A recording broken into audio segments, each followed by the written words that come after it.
А что, смеялись? Помните, когда глава СБУ Украины рассказал, что они там 100-500 терактов во Франции предотвратили? Смеялись?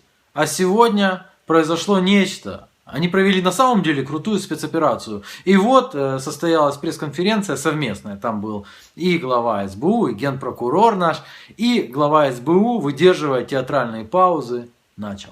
Дякую, Віталійович. Доброго дня. Шановні друзі. Я хочу розповісти про Давай, начинай, не томи. спецоперацію, яка була проведена завдяки злагодженим діям Служби безпеки України, Генеральної прокуратури і Національної поліції. Це той позитивний приклад, як має працювати насправді весь правоохоронний блок. Ну да, мне сложно представить, в чем было участие Генпрокуратуры в данной спецоперации СБУ и Нацполиции. Достаточно сложно представить, Генпрокуратура что там делала. Ну ладно. Дальше Грицак рассказывает о том, что российские спецслужбы похитили экс-офицера ФСБ Илью Богданова. Нічого нового, мабуть, не скажу, з Росії. Організувати викрадення і вбивство на сьогодні мирного громадянина України. Не залишилося непоміченим, і ви багато про це писали і говорили, викрадення або зникнення на сьогодні відомого блогера Іллі Богданова. Не осталось незамеченным исчезновение известного блогера Ильи Богданова. По всей видимости, про известного блогера, это Грицаку сам Богданов сказал. Ну, тут спрашивает, слышь, как тебя представить? Известный блогер. Блогер известный и популярный, просто безумно. Вот это вот последние записи Богданова. Ну, я скажу, что это блогер практически мирового масштаба. Очень известный, безумно интересный. По всей видимости, Грицак вообще не в курсах, кто такие блогеры, потому что там чуть дальше он расскажет, что работал Богданов блогером. Колишнього працівника ФСБ Російської Федерації, який, оцінивши ситуацію, кинувши своє ФСБ, приїхав в Україну і пішов один з добробатів воювати на Донбасі. Илья Богданов, мы уже про него рассказывали, известен своими подвигами на Донбассе, в частности, обстрелом пустой будки, в которой якобы прятались сепаратисты. Этот малыш пойдет. Быстро второй! Быстро, быстро! Заряжай! И вот такого рода клоунада постоянно вбрасывалась Ильей Богдановым с периодичностью просто пугающей. Они взрывали еще водонапорную башню на Донбассе. Это очень опасная была спецоперация. И также сожгли какой-то дом, рассказав всем, что это дом кого там, тещи Захарченко. Толстого. Петя Толстой любил отдыхать в своем фешенебельном особняке с проститутками-транссексуалами.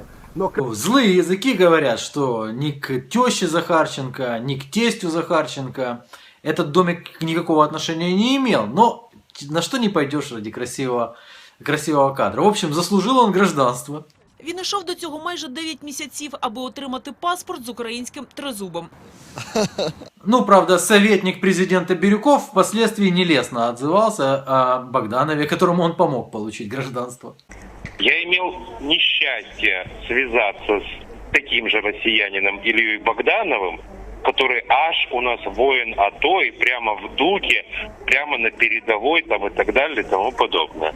Вот я ему помог получить гражданство. После этого я зарекся это делать, потому что они не патриоты Украины. Что именно Бирюков имел в виду, когда рассказывал об экс-пограничнике Российской Федерации Богданове, чьи бои в основном проходили на телеэкранах украинских телеканалов, мы не знаем. Потом Богданов пытался баллотироваться от БПП в Киеве, не получилось, пролетел мимо кассы, но при всем при этом это не первая попытка его уничтожить, такую значимую фигуру. За Україну. Такі речі росіяни не прощають. І це вже друга спроба викрадення і вбивства цієї людини. Когда Грицак говорил о том, что журналисты заметили вот это исчезновение, ну, им очень хотелось, чтобы журналисты заметили. На самом деле сообщение прошло абсолютно мимо новостей. Оно появилось на ресурсах, как вроде бы кто-то подал эту информацию, потому что информация появилась на сайте Нацполиции. Вы же знаете, что обычно у нас всегда, как кто-то пропадает, так сразу же и появляется на сайте Нацполиции. Да. Ну, власне, до нас звернулися його товариші, друзі і знайомі і повідомили про те, що останній раз виходили з ним на зв'язок 12 листопада. Когда Илья пропал, я, в общем-то, и сразу и сказал, что он найдется. Но я думал, это инициатива самого Ильи, чтобы все вокруг начали переживать. Но все вокруг переживать не начали. Хотя, как я теперь понимаю со слов Грицака, на это рассчитывали. В лютому минулого року ми попередили таку спробу. Був затриманий кілер, який в жовтні минулого року отримав 8,5 років тюрми.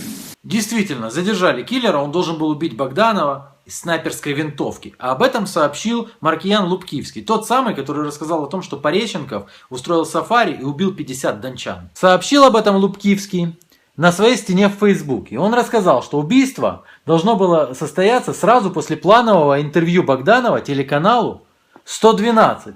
Убийца даже встречался с Богдановым. Правда, на телеканале 112, когда сообщили об этом же,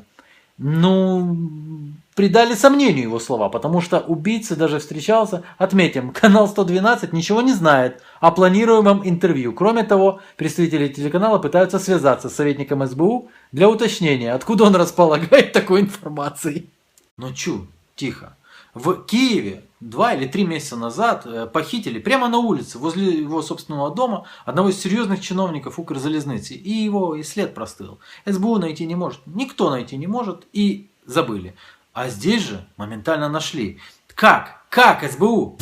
Ми отримали інформацію про те, що Ілью Богданова викрали, незаконно утримують і планують переправити до Російської Федерації. Вот и все. СБУ узнала просто. Узнала, что его это.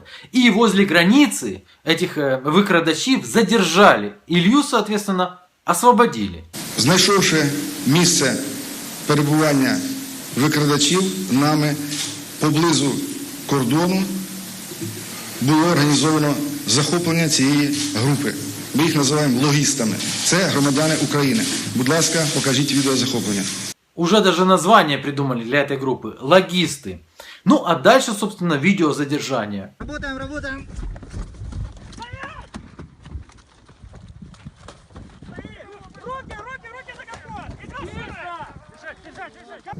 Красиво снято. Стоять! Логисты ехали на стоячем джипе. Сзади их джип окружил. И спереди их окружил. В чистом поле.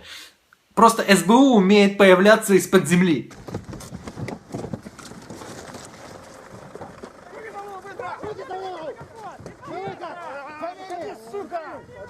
Ну, это просто спокойные попались эти выкрадачи, знаете, сидели и ждали, пока СБУ подбежит. Но вот это вот джипы спереди и сзади, профессионально, я вам скажу, профессионально. Я не знаю, у меня создается впечатление, что джип, на котором ехали выкрадачи, он вообще с заглушенным двигателем стоит. Но это только предположение. Тихо, сейчас Илью будут доставать. Руки назад! Руки назад! Снимай балаклаву. Еще раз фамилия. Фамилия? Богданов. Есть. Богданов, есть! Все, освободили Ильюшу. Кстати, у него руки связаны, как я смотрю, бельевой, по-моему, бечевочкой, а ноги совсем не связаны. И вот я себе думаю, 2 этих террориста-выкрадача сидят спереди, потому что достали только 2 из машины. А Илья сзади, руки у него спереди и связаны бечевочкой. Ноги вообще не связаны. Я думаю, что просто выкрадачи ему доверяли. Ой, да, вот они. Вот они паскудные. Вот это кадр просто. 2 этих рисующихся автоматчика в чисто поле направившие свои автоматы. Это просто голливудщина настоящая. В конце показывают табличку, мол, государственная граница. Это их практически уже на границе задержали. Хорошо успели перехватить 2 джипами. Дальше слушайте, что должны были сделать выкрадачи. Я попросил, чтобы тогда я его оставил где-нибудь умирать, привязал к дереву, чтобы он замерзнул, потому что это дело чести. Каждый из вас знает, что только в русском лесу мороз настолько суров, что человек замерзает. Если бы его привязали к дереву в Харьковском лесу, совсем не та история. А в лесу под Киевом, так вообще, я вам говорю, не та история. В России замерзает человек быстрее в лесу, поэтому его необходимо было перевести через границу и именно там оставить в лесу привязанным. Элементарно, Ватсон. Спробу переміщення Іллі Богданова на нульовку, так би мовити, для передачі російським спецслужбам,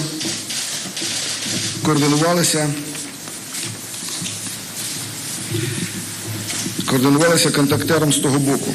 Ну, то, что контактер был с того боку, это ежу понятно, прямо из ФСБ. А вообще-то одного они уже задержали. Это бывший депутат Харьковской облрады, по-моему. До організації цього злочину причетний колишній депутат Харківської обласної ради.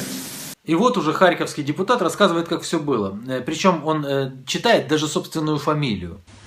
Я, Ростохов Владимир Васильевич, 27 апреля 1962 года рождения, украинец. В июле 2015 года в Белгороде был завербован сотрудником спецслужб Российской Федерации Хабиповым Сергеем Владимировичем. Он вроде бы как настоящий экс-депутат, занимался даже боевыми искусствами, но он владелец косметологической фирмы, насколько я знаю. Однако же это не мешает ему быть правильно завербованным. Кто его завербовал? Сотрудник спецслужб Российской Федерации Хабипов. И СБУ даже показывает там отрывки разговоров с этим Хабиповым.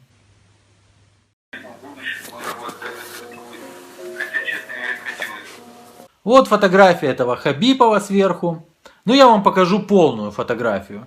СБУ постеснялась показать. Это он со своим ребенком.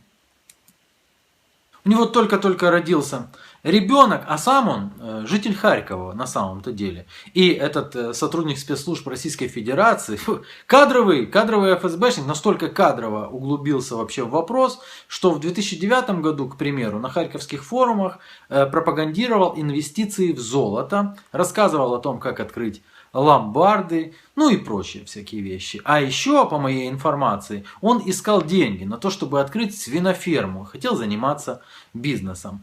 Они все такие, я вам скажу, эти ФСБшники. И, используя боевую группу и спецсредства, произвести скрытое хищение Богданова, доставить его в город Харьков для дальнейшей передачи на территорию Российской Федерации.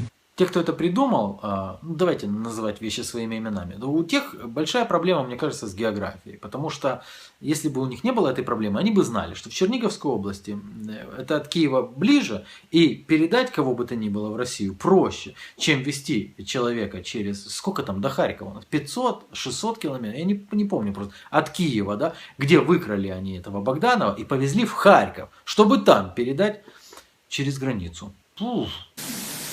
Тоді ми захопили цього депутата. Будь ласка, включіть відео. Затримали колишнього депутата Харківської обласної ради.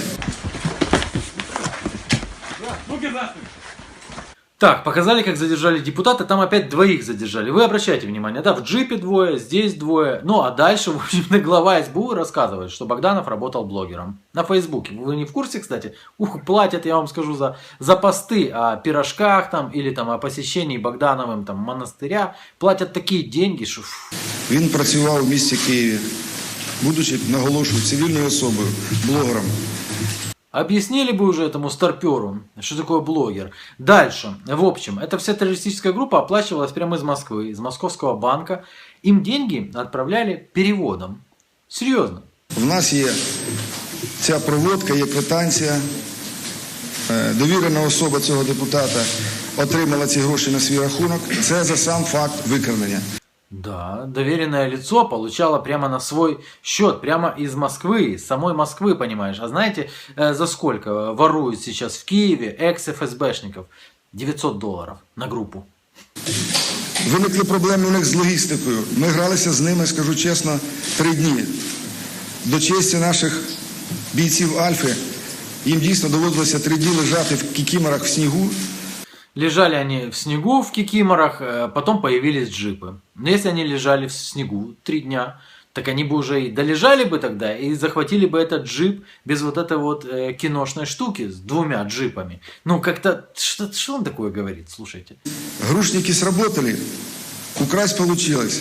Супер. Логистика за ФСБ. ФСБ не работает, боятся люди выходить сюда. Нам це сподобалось, що не бояться. Ну, ми замерзли лежати 3 дня в тому снігу. Это ГРУшники, оказывается, вот это вот по $900 получают за выкрадение людини. Но ГРУшники при этом граждане Украины. Вы вообще улавливаете, да, смысл его рассказа? Іти на їхні умови, щоб наша група йшла на територію Росії, тому що вони поставили умовою завести тіло. Тіло мало бути обездвижене за допомогою хімічних препаратів. Так тело должно было быть обездвиженным при помощи химических препаратов, или же тело надо было привязать к дереву, или же одно из трех, потому что Богданова достают из машины, и он не похож на человека, который находится под действием каких-то химических препаратов. Ему задают вопрос о фамилии, он Богданов. Это что вообще? Ви самі бачите реальних людей, їхні зізнання, і тут не може бути мови про якісь там фейки. Да, конечно же, ни о каком фейке речи быть не может.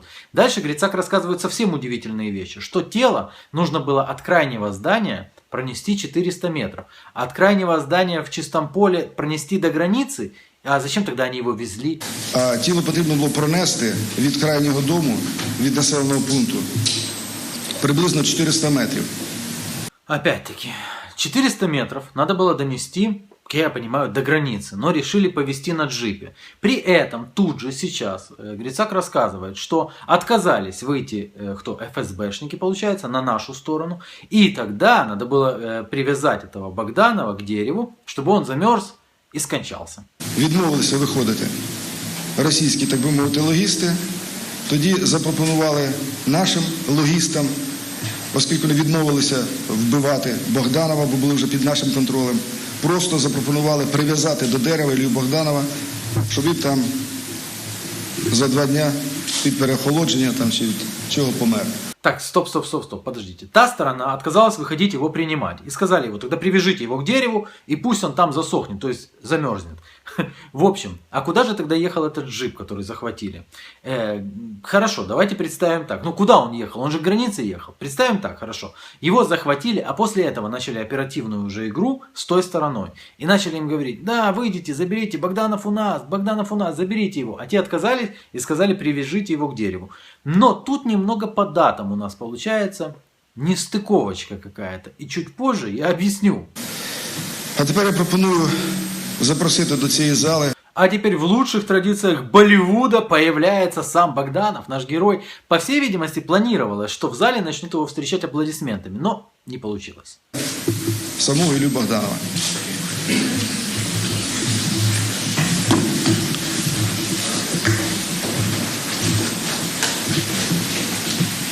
Давай, Ілля, заходи.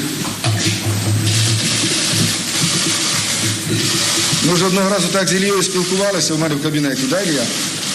И вот Илья, который 3 дня провел в плену жестоких убийц, рассказывает. Ну, попытки как бы ликвидировать меня продолжаются, но больше всего удивляет, что я уже гражданин Украины, это вообще просто террористическая деятельность однозначно. Да, ну понятное дело, один был Фидель Кастро, а второй Илья Богданов. Дальше Илья рассказывает просто удивительные вещи. Он слышал разговоры его похитителей с той стороной. Впечатление, так как я сам на этот раз слышал разговоры, да, вот этих игрушников, этих кадровых, этого Саши, ну, это, конечно, непередаваемое ощущение, как они радовались тому, что они меня взяли, потом, когда давали команду на убийство, ну, ты сидишь рядом и видишь всех этих действующих лиц и понимаешь, что, ну, реально бы убили. Любой уважающий себя спецназовец, когда разговаривает с центром, включает громкую связь. Да. Реально бы каждый вот этот момент я просто был бы пьяный от вот этих наркотиков, которые разводили с этими шприцами там, ну... Они прям при нем разводили в шприцах эти всякие наркотики. Ужасы рассказывает просто человек. В балаклаве его возили, но когда надо было развести наркотики, так они снимали, чтобы он видел, чтобы боялся. Конечно, с другой стороны, такая гордость, что СБУ сработала. И, ну, это вообще победа, то есть одолеть всю эту чекистскую машину, которая... Я так понимаю, что текст Илья учил дня 2. Страница победная в истории украинской спецслужбы, ну, это круто. Когда Грицаку начинают задавать уже журналисты уточняющие вопросы, он говорит, что это тайна следствия, я могу рассказывать только общие вещи, потому что эти люди, они дали уже признательные показания, и их жизни угрожает опасность. Это каким людям угрожает опасность? Те, которые арестованы СБУ? Я можу сказати лише загальні речі, оскільки, знову ж таки, є таємниця слідства, і до кінця ми все не можемо говорити.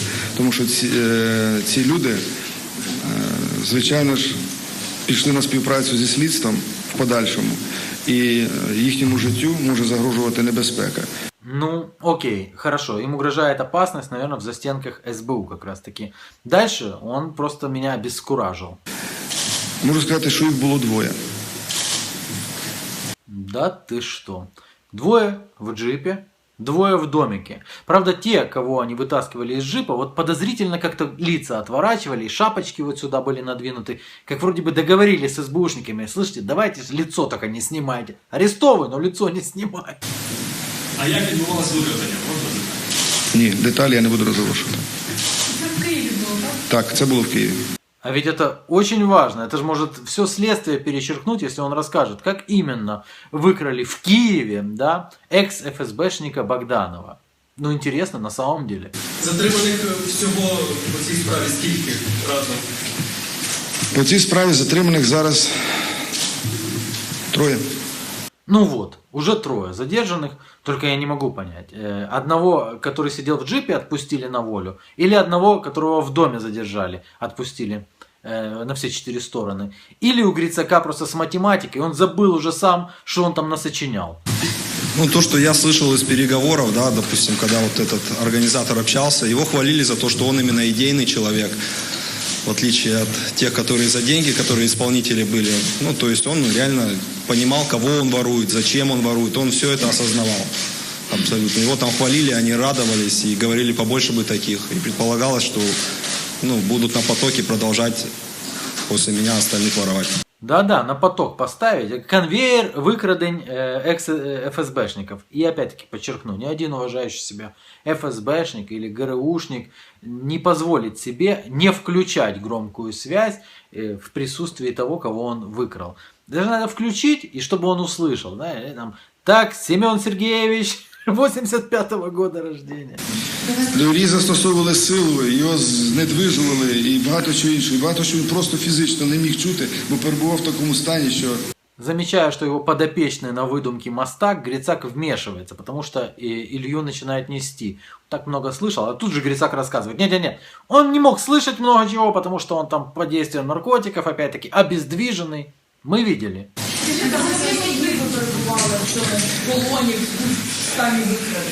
З суботи. З 12 числа. І коли вас звільнили? Вчора? Дивіться, він потім уже, коли ми захватили наших, 3 дні фактично, 3 дні тому, коли ми захопили наших логістів, Ілля вже перебував під нашим контролем, коли ми вели оперативну гру. Я не хочу просто усложнять, но они там даже публиковали разговор этого экс-депутата с этим ФСБшником, который свиноферму хотел открыть. И они там говорили, так что вот завтра мне делать и все такое. То есть он не один день там был. Плюс с Киева доехать до Харькова, да еще и дороги. Да и сам Грицак сказал, что он находился в плену трое суток. Да? 3 дня, хорошо. 3 дня. С 12 по 15, потому что 3 дня назад он был освобожден. При этом до этого Грицак говорил, что наши вели с ними оперативную игру и 3 суток лежали в снегу. Ага. Виникли проблеми у них з логістикою. Ми гралися з ними, скажу чесно, 3 дні. До честі наших бійців Альфи, їм дійсно доводилося 3 дні лежати в кікіморах в снігу. Как я понимаю, бойцы Альфы лежали в снегу в том самом месте с 12 числа. То есть выкрали Богданова, и они сразу залегли в снег. Или же Грицак врет. Я даже ставлю под сомнение. Нет, Грицак врет. Это очередная сказка. Сказка для дебилов. Но, судя по комментариям, даже от людей вполне упоротых, в сказку поверили далеко не все. Давайте дальше. Про Шатуна. А можно еще что-то про Шатуна?